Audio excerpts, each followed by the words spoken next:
Olá pessoas, eu sou Samuel Soares, professor de História, e hoje a gente vai começar a conversar no nosso primeiro bloco sobre o Brasil colonial. Vou explicar para vocês nessa primeira aula, fazer uma introdução sobre o Brasil colonial, e aí depois a gente vai destrinchando sobre a questão econômica, a questão social, a questão também política administrativa. Então vem comigo, fica aí, abre o caderno, preste atenção, é um pouco complexo, mas você consegue. A gente vai junto aqui na aula, beleza? Para começar Brasil colonial, a gente precisa primeiro entender o que é uma colônia. Aqui no quadro, eu coloquei para vocês sobre a questão do encontro colonial, como é que se estavam os indígenas no encontro colonial. Mas para chegar lá, a gente vai entender a ideia da colonização. Quando a gente vai nos livros de história, quando a gente vai passear, joga até lá no Google para ter a resposta até mais fácil, a gente entende que a colonização é um processo de invasão de um grupo de pessoas em um outro território. Pois bem, inclusive o termo que nós utilizamos hoje poderia até ser o termo invasão, mas hoje a gente vai começar a conversar, vai começar a utilizar o termo não invasão, mas esse encontro colonial. Mas foi um encontro que não foi tão amigável assim como tenta passar com a Carta de Peruvaz de Caminha e outras questões também que a gente vai conversando. Então vamos comigo, vamos lá para o quadro. Olha só, como é que se estava os indígenas, os povos originários, aqui mais precisamente no Brasil, mas a gente também vai passear por toda a América. Antes dos portugueses chegarem aqui, dentro de um contexto das grandes navegações, dentro de um contexto ali do que se passava na Europa historicamente, a gente entendia pela Era Moderna, dentro desse contexto, antes deles chegarem aqui, a gente tinha mais ou menos 2 a até aproximadamente 4 milhões de povos indígenas. Só que aí, quando se tem esse contato, quando se chega aqui, a gente consegue perceber que nós tínhamos uma verdadeira diversidade de povos indígenas, povos caetés, povos tupis, tupinambás, os chucurus cariris, que no caso já é um povo aqui de Alagoas, que aparece um pouco mais na frente, que é um adendo que eu quero fazer para vocês, um pouco mais na frente, para também se pesquisar, já fazendo um conexo, fazendo uma ponte, na verdade, com a história de Alagoas. Mas esses povos, os caetés, eles eram uma diversidade entre... O que eu quero dizer para vocês? Estou falando que o modo de vida, de se organizar, de se pensar, era diferente. Quando os portugueses chegam no Brasil e têm esse primeiro contato, essa diversidade e essa diferença entre si não é colocada em questão e não é analisada. Tanto é que quando se chega aqui, eles dão o nome desses povos originários, né, os autoctones, os povos que já habitavam há mais de 40 anos e vários anos aqui, o território brasileiro, que depois vem ser Brasil, chama todo mundo, toda essa galera, mais ou menos essas 4 milhões de pessoas, de índios. Tem um costume lá naquela época de Portugal, algumas nações ali da Europa, de achar que tudo de novo que eles encontrassem eram as Índias. E aí não foi diferente. Quando chegam aqui, eles passam a colocar todo mundo em um bolo de índios. Só que esse termo é um termo que a gente pode dizer que pode até ser um pouco problemático. Por quê? Porque a gente está perpetuando uma atitude de história única. Calma, vou explicar para você também o que é história única daqui a pouquinho. Mas uma atitude de história única que começou pelos povos, pelos europeus quando chegam aqui no Brasil. Pelos portugueses mais precisamente. Vamos lá, só recapitulando aqui no quadro. Povos caetés, povos tupis, essa diversidade que eu falei para vocês no processo de organização social. Por exemplo, os povos caetés, em um dado momento, eles chegam até a praticar o canibalismo. Está dentro da diversidade. Algo que alguns outros povos, tupis, por exemplo, não faziam. O processo de antropofagia, o processo de canibalismo. E aí entra um pouco quando a gente for falar aqui da Carta de Peruvaz de Caminha, que é uma construção do colonizador sobre esses povos.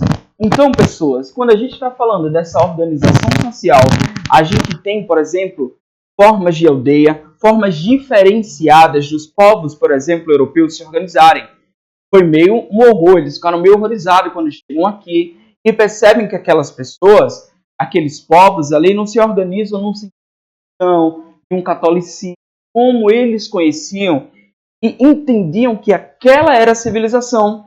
A forma de organização social aqui era outra. A gente tinha lideranças, por exemplo, xamânicas, como xamãs indígenas.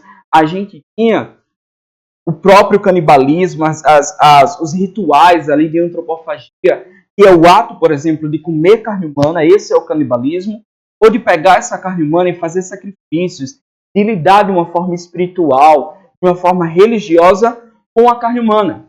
Os caetés, por exemplo, falando mais especificamente sobre eles, o que acontece com os caetés?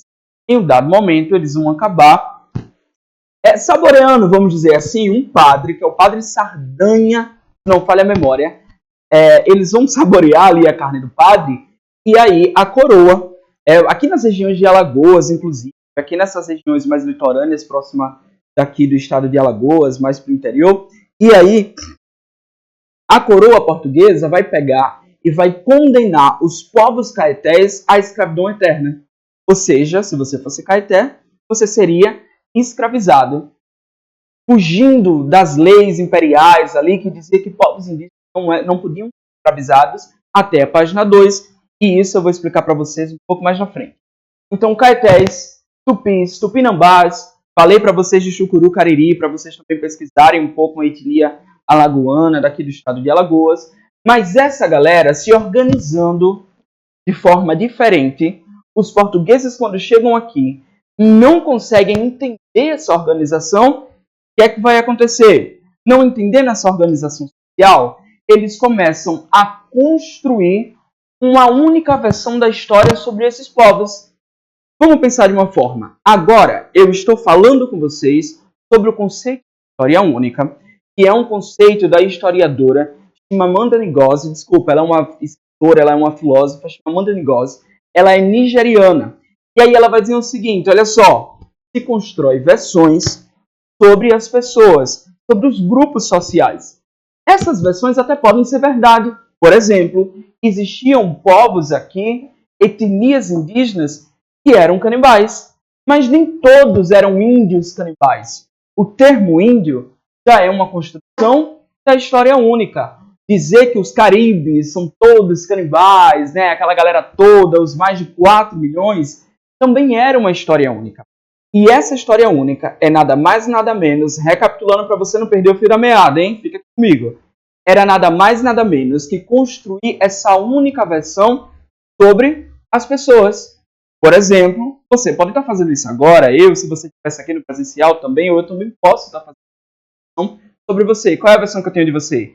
Tem uma versão de que você está para passar no concurso da polícia, já passou no caso aqui com a gente, tá bom? Mas é essa a versão que eu tenho de você. Só que não é só isso. Tem outros sonhos, outros momentos, outros desejos, outros objetivos. E aí a Chimamanda vai dizer que com o perigo, com a história única, se cria um perigo de criar apenas uma versão e espalhar ela pelo mundo. É isso que se faz com os povos do continente africano, é isso que se faz também com os povos aqui do continente americano, aqui do nosso Brasil também. Então eu crio uma história única, crio uma história de que essa galera aqui, ó, Caeté de novo, é todo mundo canibal, vai todo mundo pro inferno. Era essa história que se criava. É um processo de quase que um poema, quase que uma coisa melodramática quando se fala desse processo de colonização, porque os portugueses, quando chegam aqui, eles olham, né, os europeus, quando chegam aqui, eles vão olhar e vão dizer o seguinte, nossa, isso aqui é o paraíso. Eles andam nus, homens pardos, com pele avermelhada. Isso é o que estava na carta de Peribás de Caminho. Entende? Então tem essa construção meio assim de quase que um paraíso, eles não têm pecado. Mas espera lá, a gente vai do paraíso para o inferno quando a gente começa a observar um pouco que a organização social não tinha nada a ver com a organização cristã lá europeia. Belezinha do catolicismo europeu, na verdade. Certinho? Entendendo como é que estava, na verdade, o Brasil, como é que estava, o que vem a ser Brasil, essas etnias indígenas.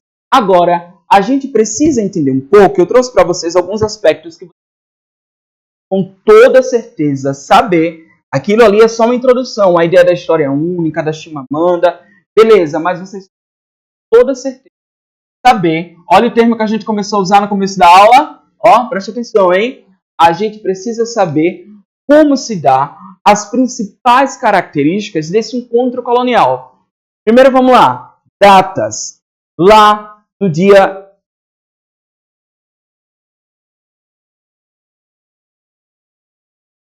Algo que a gente precisa entender é a questão da data marcada. A carta do Pero Vaz de Caminha, quando ele escreve lá para o rei, para a coroa portuguesa, para o rei João, falando sobre esse novo mundo, e aí você vai ver um pouco mais depois, quando a gente estiver recapitulando no próprio slide daqui a pouquinho, a ideia de que esse era um novo mundo, mas as práticas, na verdade, elas continuavam velhas. Então era um novo mundo por achar esse novo lugar, mas as práticas europeias eram as mesmas. Vou continuar explicando para vocês. Se liga aí. Então, no dia 22 de abril de 1500, Pedro Álvares Cabral e a sua galera lá nos navios atracam aqui no que eles vão chamar depois ali do estado da Bahia, o que a gente conhece pelo estado da Bahia hoje. E chegando aqui, esse primeiro encontro colonial, se passa a ideia, e isso está na carta de Pero Vaz de Caminha, se passa a ideia de que foi um encontro assim muito pacífico, muito tranquilo, e essa ideia é uma ideia que é construída na história do Brasil durante muitos anos. Inclusive, se você for ali, né, agora está todo mundo adulto, mas talvez você lembre lá com a sua tia pedagoga, lá lhe ensinando na escola, lá no fundamentalzinho, tinha ali a construção. Não, e aí os índios portugueses chegaram, salvaram os índios, salvaram de si mesmo. Por que essa ideia de salvação? Essa ideia de que foi tudo muito, que nem está aqui, foi tudo muito pacífico, nada. Foi apenas uma descoberta, um encontro que eu estou trazendo hoje para vocês. Essa ideia do encontro é também para instigá-los a refletir sobre essa ideia daqui, sobre como foi esse primeiro contato. Lá na tia pedagoga, você se lembra, se conta essa história, se mostra essa história de que foi na paz, tudo muito bom, porque existe uma questão de mostrar a história do Brasil como algo pacífico. Mas veja bem, hoje nós estamos refletindo aqui para a tua prova os termos que podem, inclusive, já aparecer e que aparecem nas provas de concurso e outras provas por aí afora. Termos, por exemplo, como indígenas, etnias, diversidade de organização social e por aí vai. E a carta de Pero Vaz de Caminha, ela constrói uma visão de que foi pacífico, como se perpetuou na história do Brasil, de novo, por muito tempo. Mas o que a gente tem é, com a chegada dos portugueses, primeiro, que se não fossem os povos indígenas, eles não iam nem sobreviver. Relatos ali, né, as pesquisas até históricas dizem que eles chegaram assim, um pouco doentinho demais, precisando de uma ajuda ali, de um remédio. E o que acontece é os portugueses se aproveitarem de alguma forma desse entendimento desses povos indígenas, só desse entendimento medicinal, mas desse entendimento, e a gente vai ver quando estiver falando da questão econômica um pouco mais para frente, desse entendimento, assim, por exemplo, na extração do pau-brasil, dessas inteligências e dessas formas de se virar aqui nas Américas que esses povos tinham.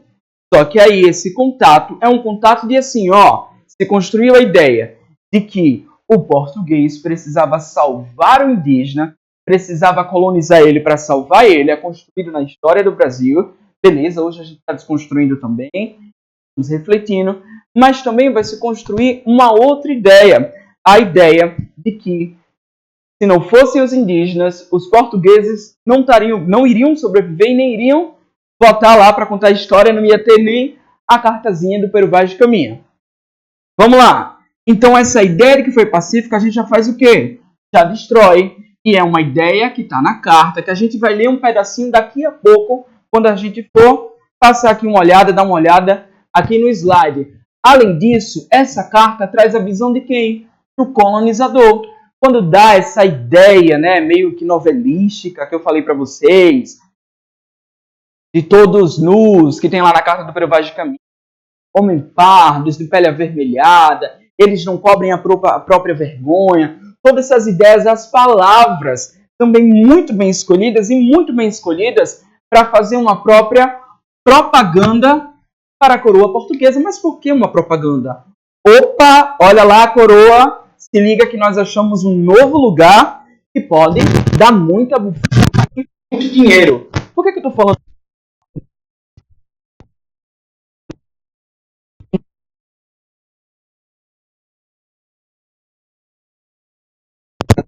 Usava apenas as riquezas. Essa galera, inicialmente, olha para o Brasil, olha o que vem esse Brasil, esse novo mundo, e pensa assim, não vai valer muito a pena não agora. Depois a gente vai investir aí. Por que não ia valer a pena?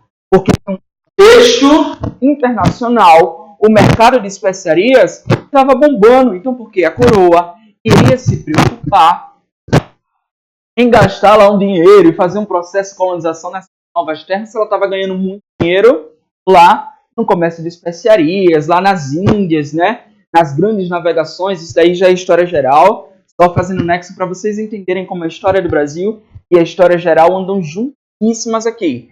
Quase que não dá para se separar. Mas vamos lá, então precisava se fazer o quê? Essa propaganda para que a coroa pensasse, tá, beleza, posso até não investir, posso até não colonizar agora, mas bora anexar de alguma forma?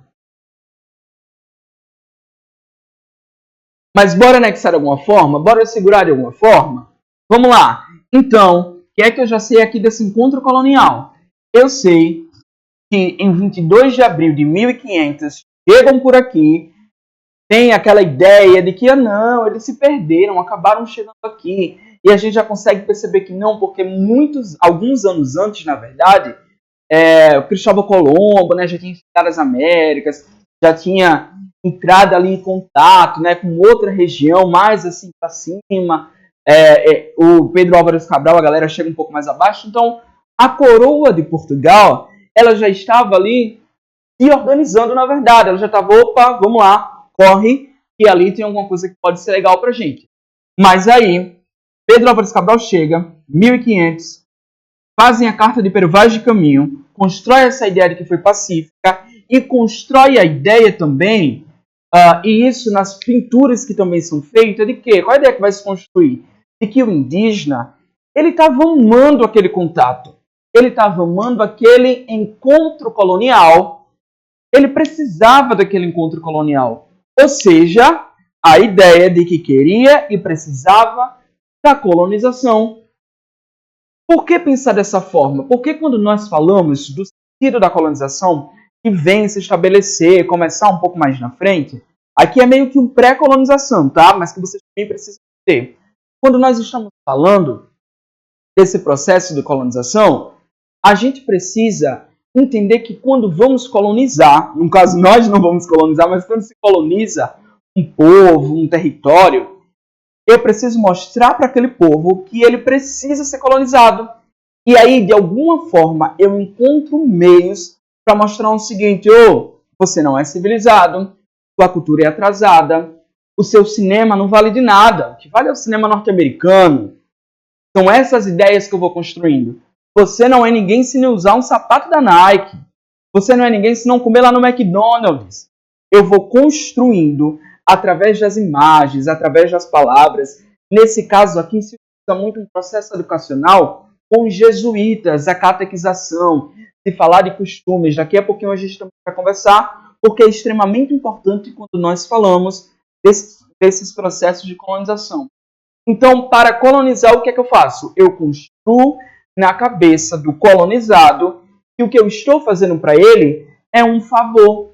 Eu estou levando um fardo, eu, homem branco europeu, estou levando um fardo de que eu preciso fazer o quê? E colonizar. Porque você não é civilizado. Oxi, que civilização é essa? Olha cá. Canibais, coloquei aqui em algum lugar, tá bom? Mas olha só, que civilização é essa? Os caetés comendo gente. A antropofagia? Não, que é isso? Aquela galera lá, essa é a visão do Peruvagem de Caminha. Essa visão do colonizador. Aquela galera lá, eles não são dignos de serem chamados de cidadãos europeus, de ocidentais. São animais. São lá para o inferno, falando bem no popular, no caso. Foi-se a ideia, a história única, olha como está interligado, foi a história única que foi se criando para que os povos indígenas, posteriormente, nós vamos falar de processo de escravidão também nas próximas aulas, nos próximos blocos, e posteriormente com os povos lá do continente africano sendo trazidos para cá.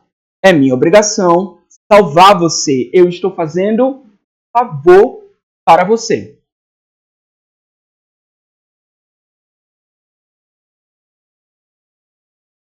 Beleza, tudo certo. Esse primeiro momento, essa introdução no Brasil Colônia, nós fechamos aqui. Só que agora, calma lá, a aula não terminou ainda, porque a gente vai fazer uma revisão e vamos passear aqui pelo slide. Vamos lá? Vamos comigo?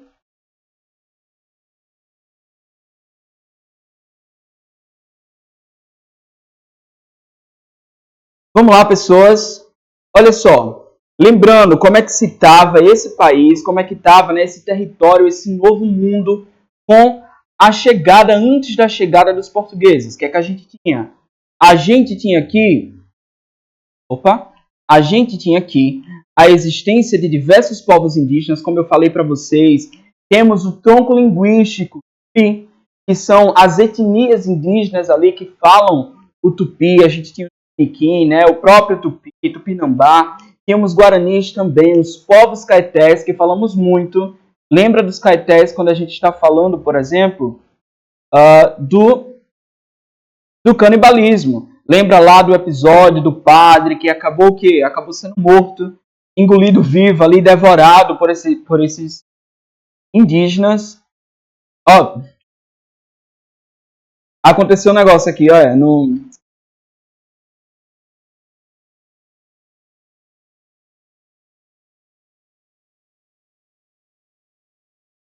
Então, continuando aqui no slide, a gente vai ter a existência de diversos povos indígenas.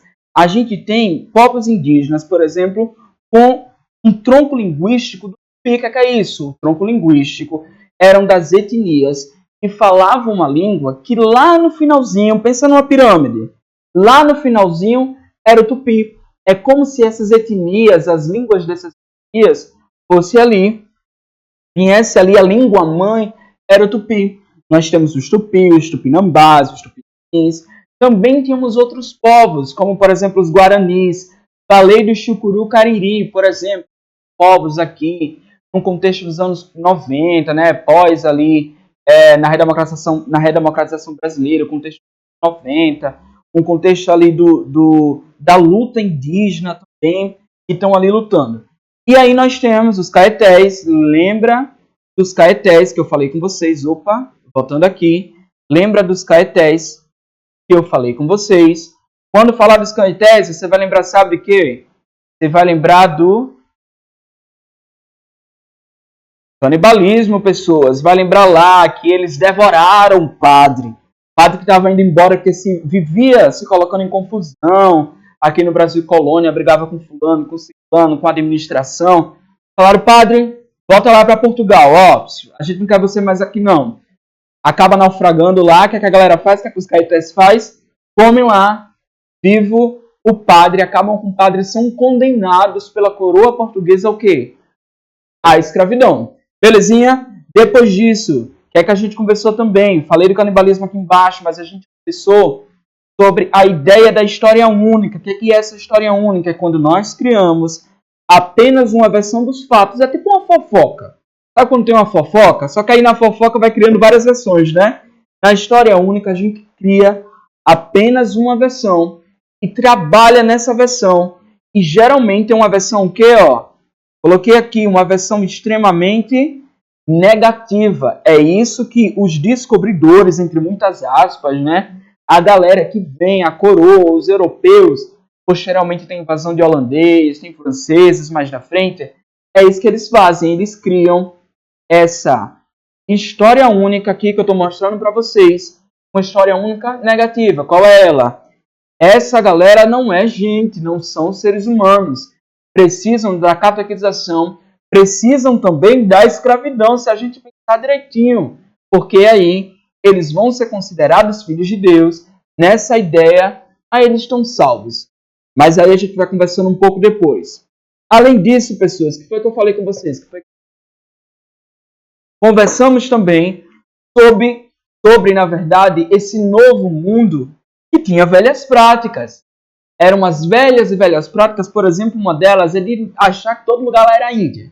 Não, chama de Índia, chama lá de Índia. Inclusive, curiosidade para vocês, é que hoje a Índia, né, eles estão tentando ali mudar o nome, estão num processo ali de luta para tentar mudar o nome, justamente porque o nome Índia, o termo Índia, é da colonização. Então, quando chegam nesse novo mundo, estabelecendo as velhas práticas, que velhas práticas são essas? Lembra lá que eu falei para vocês, falei agora do termo Índia, mas as velhas práticas, por exemplo, de olhar e querer apenas, riquezas. Apenas olhar para as riquezas. É olhar para esse novo mundo e pensar assim, opa, como é que ele pode me dar uma graninha aí? O que é que eu posso ganhar nesse novo mundo?